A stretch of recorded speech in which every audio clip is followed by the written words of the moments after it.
Certains disent que ce linceul serait la preuve indiscutable que Jésus est bien ressuscité d'entre les morts. D'autres déclarent sans rougir que c'est un faux, l'un des plus grands mensonges de notre temps. Mais qu'en est-il réellement? Quelles sont les dernières découvertes scientifiques? Comment la silhouette est-elle apparue? De qui est le sang retrouvé? Dans cette vidéo, nous vous dévoilons toute la vérité sur le tissu le plus mystérieux au monde, ce drap qui aurait enveloppé le corps du Messie, qui rend fou jusqu'à maintenant les plus grands spécialistes en la matière. Regardez, c'est juste fascinant et la science a tranché.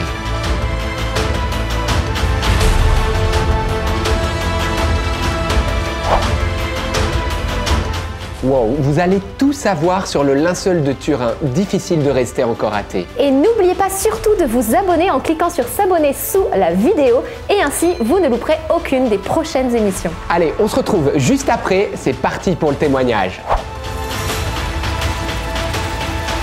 Bonjour, je suis le docteur Frédéric Nadal. Le linceul, c'est l'objet archéologique le plus étudié au monde actuellement. On ne sait pas comment l'image a été faite. Et on n'arrive pas aujourd'hui, avec notre technologie, à créer à nouveau cette image. C'est une image qui est vraiment singulière, ce n'est pas une peinture. Et ça, c'était les conclusions du Sturp. Ce n'est pas une peinture, il n'y a pas de traces de pinceau dessus. Il n'y a pas de pigment, il n'y a pas de liant. On sait très bien que lors des incendies qui avaient eu lieu, donc notamment à Chambéry, s'il y avait eu du collagène, ce collagène aurait fondu, la peinture aurait fondu. Or là, l'image n'a pas fondu du tout. Docteur Nadal, peut-on dire que l'homme représenté sur le linceul correspond en tout point à Jésus-Christ tel qu'il est décrit dans les évangiles? Les arguments qui attestent que le linceul de Turin est le linceul qui a enrobé le corps du Christ, c'est cette association entre ce tissu dont on sait qu'il est du 1er siècle, il a toutes les caractéristiques du 1er siècle, et deuxièmement, cette image de cet homme qui a été flagellé, martyrisé, avec toutes les plaies décrites par les évangiles. Donc on a voilà, tous les éléments, tous les arguments. C'est un homme qui est très grand et qui a les deux bras, deux membres supérieurs, posés devant son corps, qui est une position que l'on retrouve dans les rites funéraires juifs. Cet homme, la particularité, c'est qu'on ne voit pas son pouce sur le linceul. Et on verra que, puisqu'il a été cloué, lorsqu'on cloue quelqu'un dans les poignets, automatiquement on va écraser un nerf qui s'appelle le nerf médian, et qui entraîne une rétractation du pouce, ce qui fait que le pouce n'est pas visible. Et ça donne une douleur qui est vraiment, vraiment atroce. C'est un homme qui a un thorax distendu. Et on sent qu'un peu comme les emphysémateux, qui ont du mal à expirer de l'air. Il a eu du mal à expirer, il a inspiré, il gardait l'air, mais il n'arrivait pas à le sortir. Et lorsqu'il est mort en état de rigidité cadavérique, avec un thorax qui était distendu. Et on voit bien sur le linceul, le ventre, la partie basse de l'abdomen qui est un petit peu bombée. Parce que cette respiration faisait que le reste de l'intestin était repoussé dans la partie basse du corps. Et on a vraiment là un homme sémite qui a été flagellé avec toutes les plaies décrites par les évangiles. Le linceul nous révèle des détails incroyables sur l'apparence physique de Jésus. À quoi ressemblait-il? C'est un homme qui est de type sémite, qui a une barbe bifide, qui a des cheveux longs, qui a une raie au milieu entre ses cheveux. C'est un homme qui a un nez long. On a même pu montrer, c'est Thierry Castex, ingénieur français qui a travaillé sur l'image en 3D. On peut voir sur cette image les dents de Jésus, la partie haute des dents, qu'il avait des dents qui étaient très très fines. Donc on peut, avec toutes ces images-là, faire un portrait robot aussi de Jésus. Donc ce qu'on peut dire, c'est que c'était un homme athlétique, qui était très grand, qui devait mesurer à peu près dans les 1m90, pesait 90 kg. On voit très bien le volume de ses mollets. C'était probablement un grand marcheur. Et dans tout l'évangile, à aucun moment, on ne le voit monter sur un animal pour se déplacer, sur un char. Le seul animal sur lequel il est monté, c'était à Pâques, lors de son entrée à Jérusalem, où il montait sur un ânon. Jésus, on sait qu'il était grand, bien sûr. On a même pu mesurer la taille de ses pieds. Ses pieds faisaient 29 cm, ce qui correspond à une pointure de chaussure de 45-46. Et enfin, il était droitier. Il était droitier parce qu'on a sur la trace sur son épaule, ici, d'un écrasement, des lésions, des blessures dues au patibulum, qui ont été blessés par un objet lourd qui a été porté sur une seule épaule. Et sous l'omoplate gauche, on a également des lésions qui sont dues probablement à ce bois du patibulum qui était porté et qui venait de temps en temps buter contre l'omoplate gauche en créant ce type de lésion. Donc ça, on ne le fait que quand on est droitier, on porte préférentiellement sur son bras le plus fort le patibulum. Et aussi, on voit bien que c'est la jambe droite qui était sur le bois de la croix et la jambe gauche qui est un peu plus fléchie et qui était sur la jambe droite. Donc là, je voudrais faire une petite parenthèse. Lorsque vous verrez, vous irez dans une église, lorsque vous verrez des crucifix, regardez bien ce crucifix. Et vous verrez que celui qui a le pied droit contre le bois et le pied gauche par-dessus, c'est celui qui se rapproche le plus de ce qu'on voit sur le linceul et ce qui a été fait. Alors pourquoi est-ce que c'est le côté droit qui a été cloué? Tout simplement, je pense que les bourreaux, qui connaissaient bien leur travail au moment de la crucifixion, devaient demander au condamné s'il était droitier ou gaucher. Parce que lorsque vous êtes droitier, lorsque vous êtes sur la croix, vous allez devoir pousser avec vos mains, tirer avec vos bras pour pouvoir reprendre la respiration, et également pousser avec vos pieds. Or, lorsqu'on est droitier, c'est le côté droit qui est le plus fort. Donc pour pouvoir tirer avec la main droite, c'est beaucoup plus facile que quand on est droitier qu'avec la main gauche. Pareil pour le pousser sur les pieds pour remonter, c'est le pied droit qui est le plus fort. Donc c'est ce qu'on observe. Docteur Nadal, d'après le linceul, combien de coups de fouet Jésus aurait-il reçu lors de sa flagellation? Les traces d'impact sont bien visibles. Sur le corps, nous constatons visibles 120 impacts. Et 120 impacts correspondant à des petites billes, qui sont soit des billes de plomb, de métal, ou des osselets de mouton, séparés entre eux par une petite barre. Et ces fouets, ces coups étaient donnés par un fouet romain qui s'appelle le flagrum. C'était un manche muni de 2 lanières ou 3 lanières. Et l'impact qui était créé sur la peau était extrêmement puissant, puisque sur l'image, vous voyez, on voit des duos de petites traces de billes, et entre les duos, on a une petite barre qui correspond à la barre horizontale qui vient taper la peau. Ça veut dire que les billes sont rentrées dans la chair. Et donc la chair devait éclater quand les coups étaient donnés. Comme je vous l'ai dit, on a retrouvé 120 impacts. Si c'est un fouet à 3 lanières, on a donc 40 coups de fouet. Si c'est un fouet à 2 lanières, on a donc 60 coups. On a bien montré que ces coups étaient donnés par 2 bourreaux différents, qui n'étaient pas des tendres. Donc chaque bourreau était d'un côté, de l'autre du corps. On a bien montré que les bras étaient en l'air, puisqu'il n'y a pas de coups sur les bras de fouet. Ça veut dire que les bras étaient protégés, donc l'homme était probablement suspendu en avant de la colonne, puisqu'on a également vu des coups sur son thorax. Donc le coup était donné par derrière, il venait taper le dos, mais parfois les lanières venaient taper sur le devant. Or, les bourreaux savaient ce qu'ils faisaient. Normalement, ils ne devaient jamais taper de face, parce que les organes vitaux comme le cœur et les poumons sont très proches du thorax. Donc si on donne des coups très proches du thorax, on risque de léser, de faire la personne tout de suite, avant qu'il ait une punition, notamment de crucifixion. Les bourreaux étaient de taille différente, puisque l'axe des coups que l'on observe sur le linceul est différent. Donc certains coups sont donnés même plus forts, parce qu'on sait qu'il y avait un bourreau qui était plus grand et plus fort, et les coups qu'il a donnés étaient beaucoup plus marqués sur le corps du Christ. Il faut savoir que probablement que la flagellation a dû durer une dizaine de minutes, donc c'est pas énorme. C'était une punition qui n'avait pas de raison de se prolonger trop. Et ben ça fait pendant 10 minutes, ça fait un coup toutes les 10 secondes. Voilà ce qu'on peut dire sur ça. Donc en dehors de ces coups visibles, il y a des coups qui sont invisibles, qu'on ne voit pas, qui n'ont pas été marqués, notamment des coups qui ne sont visibles qu'avec un traitement informatique de l'image, puisqu'on voit des petits coups de lanière, comme ça, qui ont été donnés peut-être chez Pilate ou alors chez Caïphe, où on lui donnait des petits coups de fouet qui faisaient très très très mal. On se représente souvent la couronne d'épines du Christ comme une petite couronne, mais en fait, ce n'est pas du tout le cas. Que révèlent les analyses du linceul à ce sujet? Alors, la couronne d'épines, ce n'est pas une couronne que l'on voit comme sur les princes occidentaux. C'est une couronne qui ressemble plus à la tiare des princes et des rois orientaux. Là, on est dans une situation où les bourreaux qui sont là, qui ne sont pas des gens très sophistiqués, décident de s'amuser, et sachant que un des motifs de la condamnation, c'est que Jésus était annoncé comme étant un roi, ils veulent s'en moquer. Donc qu'est-ce qu'ils font? Ils font avec les moyens du bord. Donc ils prennent un jonc, qui est en fait un jonc marin, ce sont des algues qui sont tressées.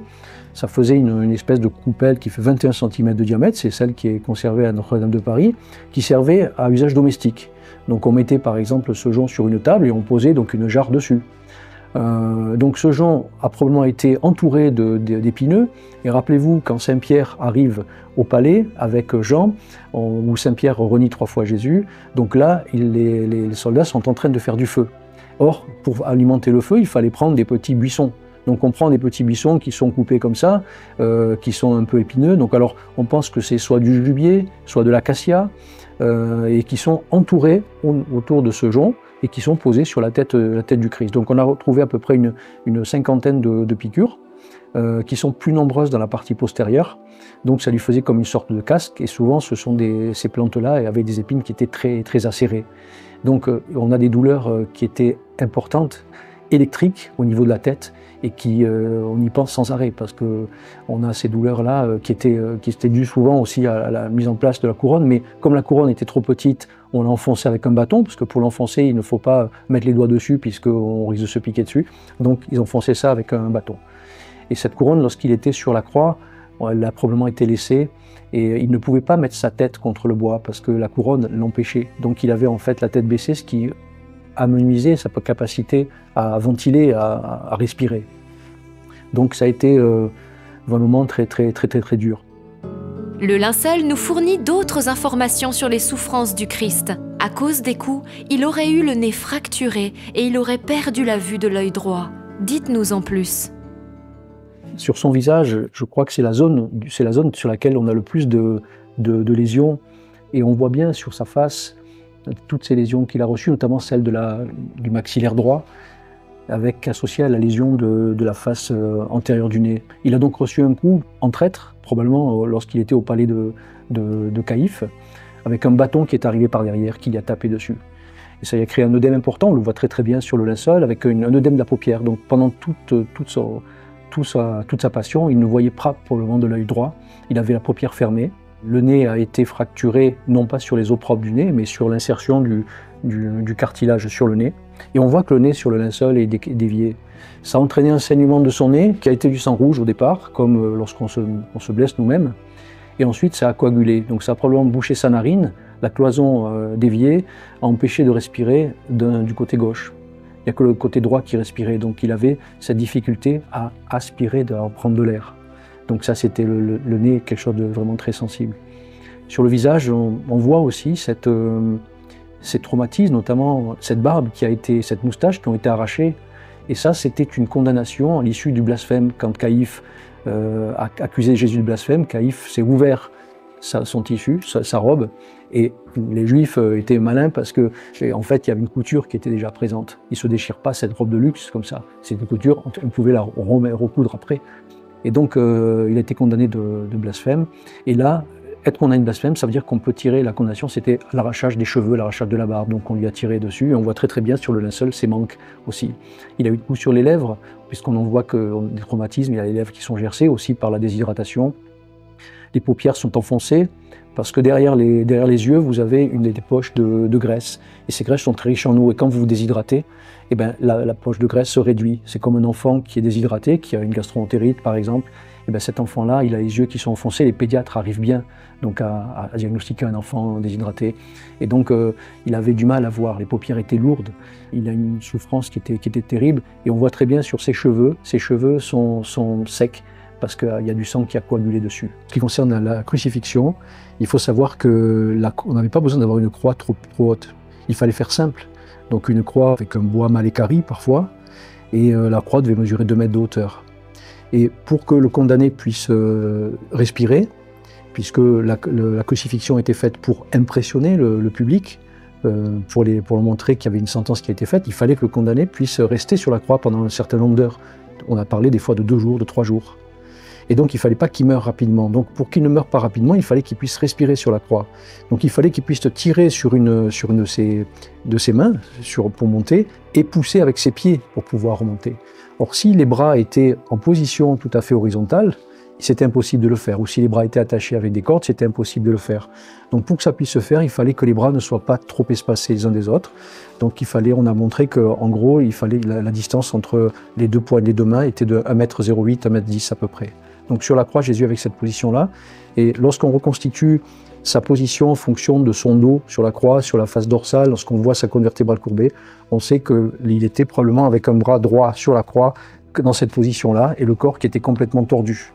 Donc ce n'est pas ce qu'on voit sur les crucifix qui essaient de représenter Jésus de façon beaucoup plus artistique. Une chose, c'est que la famille qui était là, donc au pied de Jésus, sa mère Marie, Marie-Madeleine, Saint Jean, ils ont entendu ce que disait Jésus. Quand Jésus a dit « Femme, voici ton fils et voici ta mère ». Donc effectivement, Jean était probablement jeune, et dans les dessins, on le représente comme non barbu, notamment sur la scène. Et les Romains n'auraient jamais accepté qu'au pied de la croix, il y ait un homme. D'ailleurs, il n'y a aucun autre homme de décrit. Or, Jean ressemblait probablement à un jeune homme, un adolescent. Donc il a été accepté comme un enfant, en fait. Et c'est pour ça qu'il a pu rester au pied de la croix. Docteur Nadal, est-il vrai que nous connaissons le groupe sanguin officiel de Jésus de Nazareth? Il paraît que c'est le même groupe sanguin qui a été retrouvé sur toutes les reliques de la Passion et dans les miracles eucharistiques. Quel est ce groupe? On a trouvé une présence de sérum, présence d'albumine, de porphyrine, de tous les composants du sang humain. Donc on a bien du sang humain dessus. Alors le groupe sanguin a été bien examiné, il a été bien déterminé, c'est un sang du groupe AB. Le sang du groupe AB, c'est un sang qui est le plus rare au monde, il représente 3 à 4% de la population mondiale, mais par contre qui était très très important en nombre en Palestine ou au Moyen-Orient. On a retrouvé ce groupe AB également sur les autres reliques, les saintes reliques de la Passion, comme la tunique d'Argenteuil, qui est la tunique que Jésus a mis quand il a été flagellé. On lui avait mis une tunique sur le dos, un manteau sur le dos, et puis ce manteau a été enlevé, quand il a porté sa croix, on lui a remis sa tunique. Donc les traces de sang sur la tunique concordent véritablement à celles du linceul, donc il y a une similitude, c'est du groupe AB, et également le suaire, qui est un morceau, un petit drap, qui est mis sur le visage du mort quand la mort est avérée. On a ça pour protéger, c'était la loi juive qui le voulait, on protégeait le visage du mort, et les traces de sang correspondent à celles du linceul. Et sur ces 3 reliques, c'est du groupe AB. Et effectivement, on retrouve ce groupage dans les miracles eucharistiques, où systématiquement, lorsque dans l'hostie consacrée apparaît du sang, quand apparaît un morceau de chair, on retrouve dans ces morceaux de chair du tissu cardiaque, c'est toujours du myocarde, associé à du sang qui est toujours du groupe AB. Donc ça, c'est quand même quelque chose qui est assez incroyable, quoi. Le sang retrouvé sur le linceul a une couleur particulièrement rouge vif. Cela est la preuve scientifique que Jésus a vécu une souffrance extrême. Pourquoi? Expliquez-nous. Ce qui avait étonné le photographe Barry Schwartz, qui est un photographe juif qui a participé aux photographies du linceul et qui toute sa vie se disait « je ne comprends pas parce que dans ce moment, lorsque les caillots doivent être noirs, pourquoi sont-ils rouges ?» Et un jour, en discutant avec un chimiste au téléphone, le chimiste lui dit « mais oui, mais lorsque quelqu'un a été traumatisé, lorsqu'il a souffert, on a l'hémoglobine qui est dans le sang, qui transporte l'oxygène, se transforme en bilirubine, qui est une substance qui existe normalement dans le sang. Quand on fait une prise de sang, quand on fait un bilan du foie, on voit la bilirubine en petite quantité, mais quand elle est en très très grande quantité, ça donne un sang qui reste rouge. Les analyses scientifiques faites sur le linceul révèlent que le corps mort de Jésus aurait disparu subitement à l'intérieur du linceul, et cela sans intervention humaine. Serait-ce une preuve de sa résurrection ? Donc, en quoi le linceul prouve-t-il la résurrection du Christ? On peut dire qu'il prouve une disparition du corps inexpliquée. Cette disparition s'est faite, on le sait, à peu près entre 30 heures et 40 heures après l'ensevelissement du corps dans le linceul. On n'a pas trouvé de signes de putréfaction. Lorsqu'un cadavre commence à se décomposer, il y a des signes de putréfaction, des fermentations qui se font. Donc dans les signes de putréfaction, on peut avoir sous le nez de l'ammoniac qui serait sorti, qu'on pourrait examiner sur le linceul, qui aurait imprégné le linceul. On n'a rien de tout cela. On a une distension de l'abdomen. Il y a une putréfaction qui se fait au niveau de l'intestin. Les gaz intestinaux augmentent, le ventre augmente de volume, de même que les membres. Il n'y a rien de tout ça. Les liquides qui s'évacuent par les orifices naturels auraient été présents sur le linceul. Or, il n'y a pas de liquide d'évacuation. Ce qui veut dire que le corps a disparu avant les signes de putréfaction, c'est-à-dire avant la 30e, 40e heure. Et ça correspond à ce que nous enseigne l'Évangile. Deuxième élément, deuxième hypothèse, lorsque le corps a disparu, si théoriquement on l'avait enlevé, on aurait dû arraché le linceul de la peau, et donc on aurait dû avoir des fibrilles. Lorsque vous avez une plaie cutanée et que vous mettez donc un pansement dessus, lorsque au 3e, 4e jour vous enlevez le pansement, bien vous risquez d'arracher des morceaux de la plaie. Donc la plaie va couler à nouveau, et donc on va avoir une plaie qui est irrégulière. Or là, sur le linceul, la particularité, c'est que toutes les taches de sang sont très nettes. Ça veut dire qu'elles ne se sont pas reliquéfiées. Alors, on a vraiment là tous les éléments du mystère de cette image, et surtout le mystère d'une image d'un corps qui a complètement disparu, on ne sait pas comment.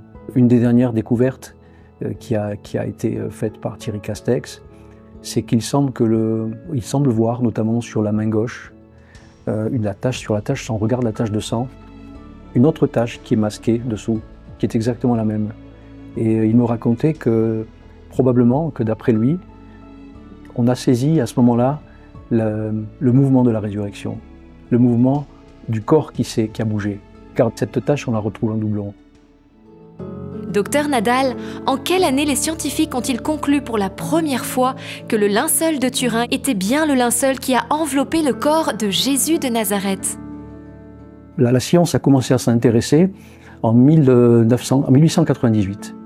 Et le chevalier Secondoppia, en Italie, a eu l'accord du Vatican pour faire des photos du linceul. Et lorsque Secondoppia a pris les plaques de négatifs, qu'il les a amenées dans son atelier, quand il les a développées, il a failli lâcher les plaques, parce qu'il est tombé sur une image absolument phénoménale, surprenante, une image qui était complètement impossible.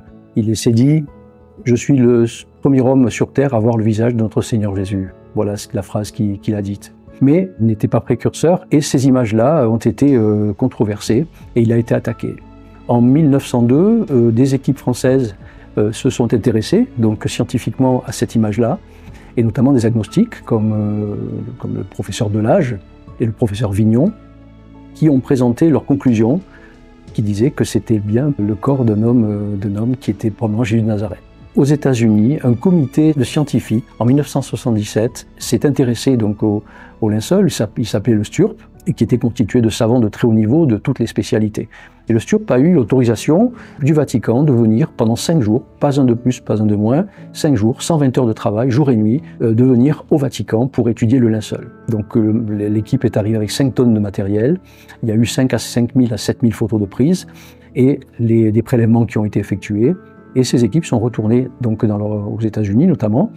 Il faut savoir que dans ces équipes-là, ce n'étaient pas que des catholiques, ils étaient même en minorité, puisqu'il y avait des musulmans, il y avait des mormons, il y avait des agnostiques, il y avait des athées, il y avait des gens de toutes les religions, mais des scientifiques purs qui n'avaient qu'une idée, c'était de pouvoir travailler la science, en laissant de côté leurs convictions personnelles. Or, qu'est-ce qui s'est passé à l'issue de ce colloque, dans les conclusions du STURP? Les conclusions étaient les suivantes, que véritablement il s'agissait du linceul de Jésus de Nazareth. Docteur Nadal, vous dites que le linceul est celui de Jésus, mais une étude réalisée plus tard au carbone 14 a conclu que le linceul daterait du Moyen-Âge et non du 1er siècle. Qu'en est-il réellement? Le comité dont je vous ai parlé tout à l'heure, le STURP, ils ont demandé donc un test, qui s'appelle le test au carbone 14, qui permet d'étudier l'origine dans le temps du linceul, du lin. Est-ce que ce lin date de l'époque de Jésus-Christ ou bien est-ce qu'il date d'une autre période? Il se trouve que le STURP a mis en place un protocole énorme, d'une qualité scientifique qui était irréprochable, dans lequel on demandait qu'il y ait 7 laboratoires qui puissent étudier les fragments qui seraient prélevés sur le linceul, qui utiliseraient donc 2 techniques complémentaires de datation au carbone 14, qui nécessiteraient de choisir par des petites études préalables les lieux où seraient prélevés les échantillons, qu'il y ait une étude en double aveugle, c'est-à-dire qu'on a les échantillons d'un côté et d'autres échantillons dont personne ne connaît de l'autre côté, que les résultats ne soient pas communiqués entre les laboratoires. Donc quelque chose de vraiment scientifique et précis, c'était un pur moment de science. Or, quelques mois auparavant, le Saint-Siège, pour des raisons tout à fait inexpliquées, il décide finalement de casser tout ça. Et il propose un nouveau protocole minimal, dans lequel on ne prend que 3 laboratoires, on ne conserve qu'une technique. Madame Fleury Lemberg, qui était la plus grande spécialiste mondiale des tissus anciens, a été évincée complètement. Tous les membres du STURP ont été évincés de l'étude. On a mis des gens qui étaient choisis par le Vatican lui-même. Tout ça a été confié donc à M. Titt, qui était un scientifique du British Museum. Or, M. Tite était considéré, le professeur Tite, comme un agnostique. Et ce M. Tite était considéré comme quelqu'un qui ne voulait pas qu'on prouve l'authenticité du linceul. Quand les résultats sont sortis, qu'ils ont été présentés donc à la presse, donc les 3 responsables de l'étude, qui étaient des agnostiques, ont mis sur le tableau 1260-1390, point d'exclamation, l'air de dire « c'est fini, on n'en parle plus ». Or, en science, ils avaient un élément très important. Lorsque vous avez 25 ou 30 spécialités de la science qui vous disent que tout est vrai, et qu'une seule spécialité dit non, c'est à celle qui dit non de prouver qu'elle a tort. Alors, c'est pas comme ça que ça s'est passé. Et les résultats ont été publiés dans la revue Nature, qui est une des plus grandes revues scientifiques, qui a publié les résultats sur 4 pages. Tous les résultats n'étaient pas bruts, tous les résultats bruts n'étaient pas complets. Et donc, les statistiques étaient douteuses. Et donc, les gens s'en sont un petit peu aperçus. Et vous avez un jeune chercheur qui s'appelle M. Casabianca, qui est un Corse, qui a réussi, grâce à la connaissance d'une loi anglo-saxonne, à demander, enfin, parce que le British Museum ne voulait pas les donner, les résultats bruts des études. Et donc, la loi a obligé le British Museum à donner ces résultats. Et quand ils ont été traités, on a montré que, visiblement, tous les résultats n'étaient pas bons, vraisemblablement contaminés par une contamination locale au niveau du prélèvement. Les prélèvements ont mal été pesés. On voit bien sur les photos que quand ils sont découpés, ils sont tenus à la main sans de paire de gants, simplement au ciseau. Et vraiment, c'est un amateurisme le plus total. Donc aujourd'hui, même le British Museum dit que ces résultats ne sont pas valables. En 2022, il y a une équipe italienne qui a essayé de dater à nouveau le linceul en se basant sur la durée de vie de la cellulose. Et là, le linceul semble effectivement être un linceul du 1er siècle. Des scientifiques ont retrouvé sur le linceul des particules de fleurs provenant exclusivement de la Palestine, ce qui prouve l'origine du linceul, mais pas que. On sait même le mois où ce linceul a été utilisé. C'est fascinant. Nous avons découvert sur l'image des traces de carbonate de calcium, notamment sous le nez de l'homme de l'empreinte, au niveau des genoux et au niveau des pieds. Ça veut dire que cet homme est probablement tombé sur les genoux, a marché sur la roche et tombé son visage sur le sol. Et nous avons retrouvé des carbonates de calcium, de la calcite, qui proviendraient, dont la composition est la même que celle qui a été retrouvée dans les tombeaux de la porte de Jérusalem. Ça, c'est un premier point. Deuxième point, nous avons retrouvé, c'est Max Frey, entre 1973 et 1979, qui est un criminologue suisse, qui a retrouvé des pollens qu'il a pu examiner en mettant des plaques adhésives, des papiers adhésifs sur le linceul qu'il a retiré, et il a analysé ces pollens. Il a montré que la majorité des pollens qui étaient retrouvés provenaient de ce lieu de la Palestine. Et notamment, vous avez des pollens qui sont présents uniquement dans la région de Jérusalem et dans la région d'Hébron. Donc là, l'ensemble des pollens pouvait faire penser que le linceul est resté un grand moment dans cette région-là. Autre élément important, on a pu montrer que tout autour du cadavre, il y avait des fleurs. Et ces fleurs ont été mises en évidence grâce au traitement informatique. Et ce qui a été retrouvé, c'est qu'il y a des petits bouquets de fleurs, notamment de fleurs qui n'existent que dans cette zone en Palestine. Et vous avez une fleur dont la particularité est de ne pousser qu'entre mars et avril, et de ne s'ouvrir le matin que vers 10 h du matin et de se fermer le soir.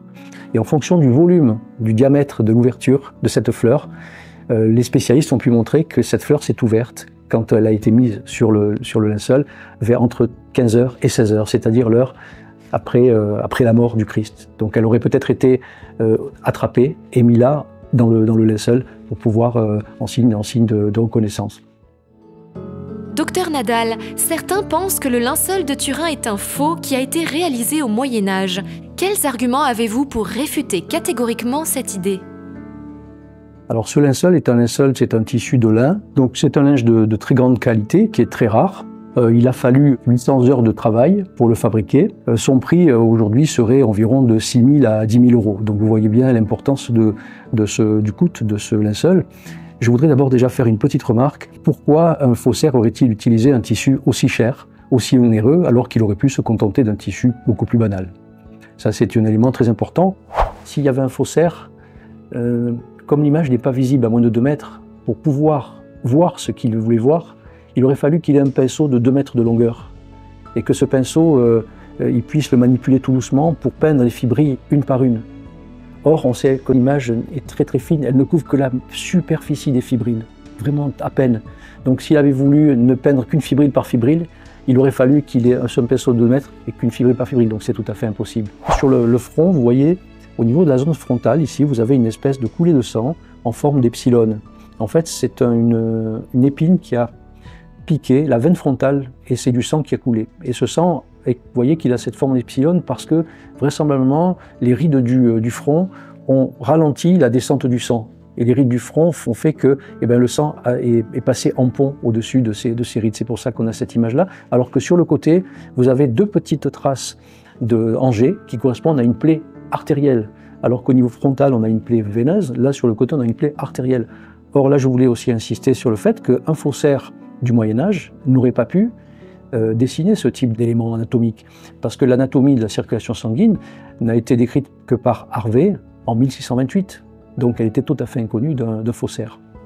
C'est un homme qui est nu, c'est déjà contre un argument d'un faussaire, puisque à l'époque médiévale, personne n'a jamais peint le Christ nu. Donc il était impossible de le penser. Cette image est tridimensionnelle, c'est-à-dire que quand on a le linceul devant soi, on a une image, une vague empreinte, mais qui prend toute sa raison d'être quand on la photographie dans le négatif. Et avec tous les détails qui ressortent à ce moment-là. Comment un faussaire aurait pu-t-il faire un linge sur lequel on ne voit presque rien, mais qui ne serait vu que plusieurs centaines d'années plus tard par d'autres? C'est tout à fait impossible. Et je voudrais revenir aussi sur une chose, si c'est un faussaire qui avait fait cela. Comme je vous l'ai dit, l'image n'existe pas derrière les taches de sang. On a montré que les taches de sang sur le linceul se sont formées en premier, et ensuite l'image est venue par-dessus. Comment le faussaire aurait pu dire « je vais commencer à poser les taches de sang et ensuite je vais faire mon dessin par-dessus ». C'est impossible. Quand on veut faire un faux, on fait son contour. Or là, on a vu tout à l'heure qu'il n'y avait pas de contour. Et puis on met les taches de sang après. On ne fait pas l'inverse. Donc voilà des arguments qui sont contre l'existence de faussaires.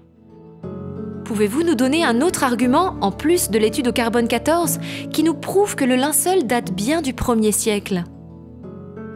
Ce drap a une particularité, donc il est en lin, et ce tissu est très fin, très fin. Ça fait l'épaisseur de votre mouchoir, pour vous donner un ordre d'idée. C'est un drap qui est tissé d'une façon très délicate. On dit qu'il est tissé en sergé. Le sergé, c'est une façon de tisser le lin qui lui donne sa souplesse. C'est un drap qui est extrêmement léger, qui fait 1,1 kg, qui a nécessité 33 km de fil. Il y a 100 millions de fibrilles. C'est un linceul dont tous les arguments font penser qu'il date du 1er siècle. D'abord, son mode de tissage très rare, qui était utilisé dans l'Antiquité, en chevron. Tissage avec des fibres qui étaient en torsion en Z, de façon à rendre plus solide et plus fin le linceul. Deuxièmement, il y a des choses qui font penser qu'il s'agit encore du linceul du 1er siècle, parce que c'est un tissu de lin qui mesure 4,44 m de long sur 1,13 m de large, ce qui correspond au niveau de sa longueur à 8 coudées juives et dans sa largeur à 2 coudées juives, la coudée étant l'unité de mesure de l'époque. Donc on a vraiment un drap qui correspond à des mesures antiques. Alors ce tissu ne possède pas de laine, il est en lin pur. Il y a eu quelques traces de coton qui ont été retrouvées dessus, mais vraiment minimes. Et il y a des textes de la loi juive, notamment dans le Lévitique, dans l'Ancien Testament, dans le Lévitique et dans Deutéronome, qui dit qu'il ne fallait pas mélanger la laine avec le lin. Donc ça, on voit là que c'est respecté. Selon certains historiens, notamment Barbara Freil, ce tissu était probablement destiné au rite du temple. C'est-à-dire que les prêtres, lors de la fête du Yom Kippour, utilisaient ce type de tissu. Au départ, ce n'était pas forcément un tissu funéraire, mais ce que l'on peut dire, c'est qu'il a probablement été acheté dans la boutique du temple par quelqu'un de riche. Et là, on pense à Joseph d'Arimathie, comme le dit l'Évangile, qui était un homme riche, et qui a pu aller, lorsque Jésus est décédé, il a pu aller au temple acheter ce linceul, puisque lui avait accès au magasin du temple. Bon, il faut savoir que Jésus-Christ est décédé vers 15 h.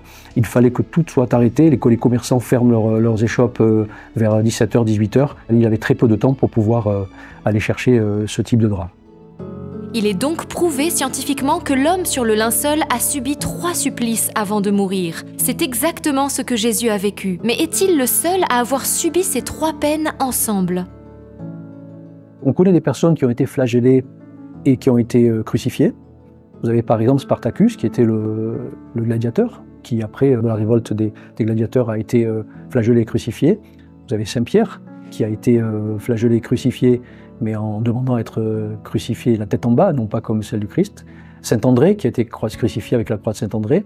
On a donc des connaissances de gens qui ont été fouettés et condamnés, c'est assez rare, mais des gens qui ont été fouettés, condamnés, couronnés d'épines, il n'y en a pas. Docteur Nadal, comment est-ce possible que le linceul ait été conservé pendant 20 siècles en si bon état? Quel a été son parcours? Une chose sur comment le linceul a été conservé. C'est vrai, pourquoi est-ce qu'il a été conservé comme ça? Sur la conservation du linceul. Donc au début de l'ère chrétienne, probablement que Jean et les saintes femmes n'ont pas laissé le linceul et les bandelettes et le suaire comme ça. Ils l'ont récupéré rapidement et ils l'ont probablement donné, comme on le voit dans les écrits des mystiques ou dans les apocryphes, probablement donné à Pierre, qui était par prééminence, puisque c'était le chef de l'Église. Et donc ça a été conservé de différentes façons. Dans les premiers temps, le linceul était caché par les premiers chrétiens. Il était caché probablement dans des jarres. Et il était plié en accordéon, donc en 48 épaisseurs, et mis dans une jarre. Et l'humidité du fond de la jarre est remontée sur le linceul. Et ça, lorsqu'on ouvre le linceul, on trouve toutes ces taches d'humidité correspondant à ce pliage. On a également Saint Cyril de Jérusalem, qui dans les années 338, je crois, lors d'une de ses homélies, signale la présence ici dans l'église du linceul qui a enrobé le corps du Seigneur. Et petit à petit, on retrouve le linceul à Édesse. À Édesse, c'est actuellement la ville en Turquie qui s'appelle Urfa et qui est restée un certain nombre d'années. Et là, à Édesse, les témoignages signalent une image non faite de main d'homme, sur laquelle on voyait l'image du Christ qui aurait été peinte de façon surnaturelle. On appelait ça le mandilion, la partie du linceul qui a été mise en évidence, où on voyait bien l'image, le visage du Christ. Et non seulement on le sait, mais parce qu'on sait que sous Justinien, des pièces ont été gravées, et on voit sur ces pièces-là l'image du Christ qui représente exactement le visage du Christ sur le linceul, avec des similitudes qui sont, je crois qu'il y a 40 similitudes sur cette pièce-là. En 944, on voit que le linceul est transféré d'Édesse à Constantinople, et arrive à Constantinople le 15 août, en grande pompe, où il est solennellement fêté, à partir de 1357. Ce linceul apparaît en France, dans une ville qui s'appelle Liré, c'est en Champagne, c'est près de la ville de Troyes, dans un domaine qui appartenait à un chevalier qui s'appelait Geoffroy de Charny, et il a laissé une veuve dans le besoin. Donc sa veuve possédait avec son mari le linceul, et elle a commencé des ostensions. Donc les pèlerins sont venus, bien sûr, acheter, payer pour entrer. On a même découvert un méro. Un méro, c'est l'équivalent, on dirait aujourd'hui, comme un pins.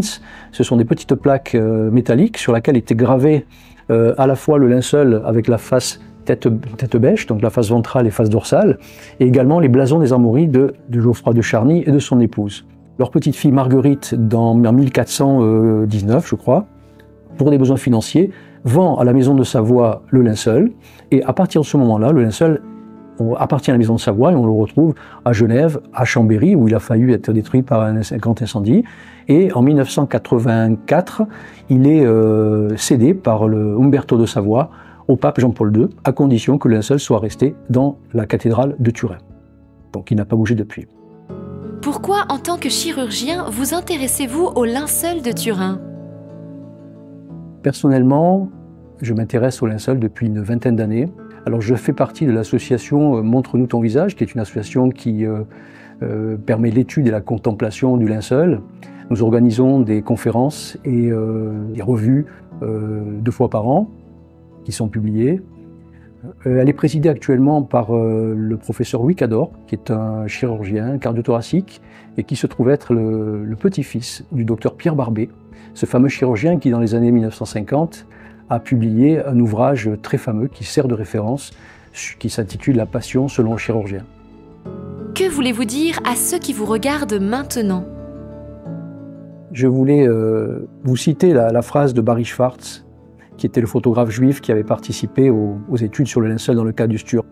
Je la trouve venant d'un scientifique juif très parlante. Il dit « Ma vie est 1000 fois meilleure qu'avant parce que le linceul est dans ma vie. En tant que juif, c'est peut-être la plus grande ironie de ma vie. Je suis un juif qui peut dire que ma foi en Dieu a été restaurée par mon étude sur le linceul de Turin. Donc le linceul n'est pas seulement pour les chrétiens, il est pour tout le monde. » Et Moi, je voudrais, si je rejoins ce que Barry Schwartz disait, je vois autour de moi, depuis que je m'intéresse au linceul, depuis une vingtaine d'années, les conversions qui se font, les admirations, les cœurs qui sont touchés par cette image, par cet homme. Nous avons déjà pas mal de témoignages. J'ai en tête un prêtre dans le sud de la France qui est devenu prêtre parce qu'il a vu, il a contemplé l'image du linceul. J'ai vu l'histoire d'un homme, un médecin, un confrère, qui ne croyait pas, qui était athée, mais toute sa famille priait pour lui pendant des années. Et puis un jour, il est tombé sur l'image du linceul, et en tant que radiologue, il a vu cette image, il s'est dit, il y a quelque chose qui est incroyable, il s'est converti. Donc j'ai vu des gens assister à une conférence avec le linceul qui était là, et un prêtre avoir des douleurs dorsales importantes. Et il s'était placé devant cette copie du linceul. Il a ressenti une chaleur importante. Et donc il a été guéri de toutes ces douleurs dorsales. Si vous avez eu des témoignages à nous faire paraître, de façon à ce qu'on puisse les diffuser, n'hésitez pas. Un mot de la fin? On a des détails qui sont tellement puissants, tellement vrais au niveau anatomique, qu'il n'y a pas de doute pour moi. Il n'y a pas de doute pour ceux qui s'intéressent au linceul. C'est bien le linceul qui a entouré le corps de Jésus de Nazareth. Merci beaucoup Frédéric d'avoir répondu à nos questions, vous qui êtes chirurgien, je le rappelle, et expert du linceul de Turin. Oui, franchement, après tout ça, difficile de rester encore athée ou sceptique sur ce linceul. Oui, en effet, les arguments en plus sont très forts. Pour n'en citer que quelques-uns, on sait que ce tissu, d'après les analyses scientifiques, date bien de l'époque du Christ. Par ailleurs, on sait que ce tissu provient de Jérusalem parce qu'on a retrouvé de la pierre d'aragonite, une pierre typique de Jérusalem, au niveau du nez, des genoux et des pieds de la personne enveloppée dans le linceul. Et on sait, d'après la tradition, que Jésus serait tombé en portant sa croix. Sans parler du groupe sanguin également de Jésus, le groupe AB, on voit que dans tous les miracles eucharistiques aujourd'hui, vous voyez quand le corps du Christ se transforme en chair ou en tissu cardiaque, ou le vin qui devient du sang, et bien à chaque fois, c'est du sang de groupe AB qui est retrouvé, et cela dans le monde entier. Donc c'est quand même incroyable, ces probabilités-là sont infimes. Et donc, en conclusion, les scientifiques attestent que ce linceul s'apparenterait à celui du Christ. Et non seulement cela, mais le linceul prouverait même la résurrection du Christ. Oui, et deux des grands arguments, premièrement, c'est que, vous avez vu, les fibres de ce linceul sont intactes. Or, c'est juste impossible parce que si on voulait enlever une personne morte de ce linceul avec le sang qui a coagulé, il y a des fibres qui s'arrachent. Vous avez vu, quand vous avez un bobo, que vous retirez le pansement, qu'est-ce qui se produit? Parfois ça fait mal, ça colle, etc. Là, aucune fibre, il est nickel, c'est juste impossible. Et le deuxième grand argument, c'est comment la silhouette de cette personne entourée du linceul s'est imprimée sur le linceul. C'est une grande énigme, parce qu'en fait, pour que ça puisse s'imprimer, c'est le principe de la photographie, il faut un phénomène lumineux extrêmement intense. Vous voyez, un négatif, c'est un tissu assez fragile, qui peut facilement recevoir la lumière et imprimer, mais imprimer sur un tissu, il faut beaucoup plus de lumière, il faut un phénomène extrêmement intense. Alors aujourd'hui, avec nos avancées scientifiques actuelles, on pourrait imprimer sur du tissu à peu près de la même manière, mais il y a 2000 ans, ils n'avaient aucun moyen de le réaliser. C'était juste impossible, la photographie n'existait pas et il n'y avait aucune machine pour réaliser cela. Donc, il y a eu un phénomène mystérieux, extrêmement lumineux, d'une intensité hors norme, qui a imprimé la silhouette de cette personne qui était censée être décédée dans ce tombeau. Et donc, cela attesterait en quelque sorte scientifiquement cette résurrection du Christ qui a dû se produire dans un événement lumineux si intense que la silhouette de Jésus s'est imprimée sur le linceul. Tout à fait, ces arguments en effet nous montrent que Jésus a bien existé et qu'il est ressuscité. Et oui, il est vivant et tu peux faire sa rencontre si tu le désires. Sache qu'il t'entend, il te voit, il t'aime, il est à tes côtés et il veut se manifester à toi. Et c'est pourquoi n'hésite pas à lui demander de se révéler à toi. Et comme démarche concrète, si tu le désires, on te propose d'écrire dans les commentaires sous la vidéo la phrase suivante: Jésus, révèle-toi à moi. Et il va se manifester. Oui, Amen. Seigneur, nous avons besoin de toi et nous te demandons de te révéler à chacun et chacune, et particulièrement ceux qui sont dans le besoin et qui suivent cette émission, ceux qui se posent des questions. Oui, Jésus, tu as dit: demandez et vous recevrez, et tu es bon, tu es un Dieu d'amour, et nous savons que tu n'oublieras personne. Et frères et sœurs bien-aimés, à côté de toutes ces merveilles liées au linceul, nous voyons aussi qu'il y a énormément d'apparitions de la Vierge Marie dans le monde, cette Vierge Marie qui est la maman de Jésus et qui nous aide dans notre chemin spirituel. Demandons-lui de prier pour nous et avec nous. Je vous salue Marie, pleine de grâce, le Seigneur est avec vous. Vous êtes bénie entre toutes les femmes, et Jésus, le fruit de vos entrailles, est béni. Sainte Marie, Mère de Dieu, priez pour nous pauvres pécheurs, maintenant et à l'heure de notre mort. Amen. Et bien voilà, surtout ne partez pas, c'est le moment de vous abonner à la chaîne si vous ne l'avez pas encore fait, c'est tout simple, vous suivez les instructions qui figurent à l'écran, vous cliquez sur s'abonner, la petite cloche et activez toutes les notifications. Et ainsi, vous ne louperez pas les prochaines émissions.